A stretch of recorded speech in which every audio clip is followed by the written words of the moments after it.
মাত্র 2 থেকে 3টি গোলাপ ও ঘরে থাকা কিছু মশলা দিয়ে খুব সহজেই বানিয়ে নিতে পারি মুখরোচক গোলাপ চা।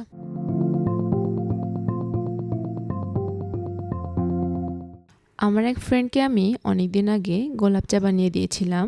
আমার রিসেন্টলি ভিডিওগুলো দেখার পর সে গোলাপ চার রেসিপি জানতে চেয়েছিল। তাই আমি এই ভিডিওতে দেখাবো গোলাপ চা কীভাবে তৈরি করতে হয়।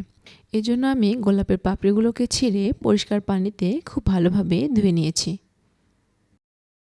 চা তৈরির জন্য আমি একটি পাত্রে 2 কাপ পরিমাণ পানি নিয়েছি। যেহেতু আমার কাছে 3টি গোলাপ ছিল তাই এখানে আমি 2 কাপ পরিমাণ পানি নিয়েছি। আপনারা চাইলে কমিয়ে বাড়িয়ে নিতে পারেন। 2 থেকে 3 মিনিট পানি ফুটিয়ে নেওয়ার পর আমি দিয়ে দিব কিছু আদা কুচি, লবঙ্গ, তেজপাতা ও দারুচিনি। এরপর আমি আরও কিছুক্ষণ ফুটিয়ে নেব।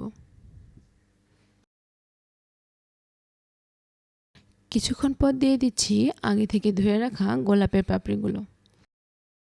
সময়ের সাথে সাথে আমরা দেখতেই পাচ্ছি গোলাপের পাপড়িগুলোর রং পরিবর্তন হয়ে যাচ্ছে এবং আমরা এভাবে আরও বেশ কিছুক্ষণ জাল দিয়ে নেব যতক্ষণ পর্যন্ত না গোলাপের পাপড়ির পুরো রং বিবর্ণ হয়ে যায়। এখন আমরা দিয়ে দিচ্ছি 2 থেকে 3 চামচ চিনি। চিনি ভালোভাবে মিশিয়ে নেওয়ার জন্য আমি চামচ দিয়ে ভালোভাবে নেড়েচেড়ে নিয়ে আরও বেশ কিছুক্ষণ ফুটিয়ে নিব।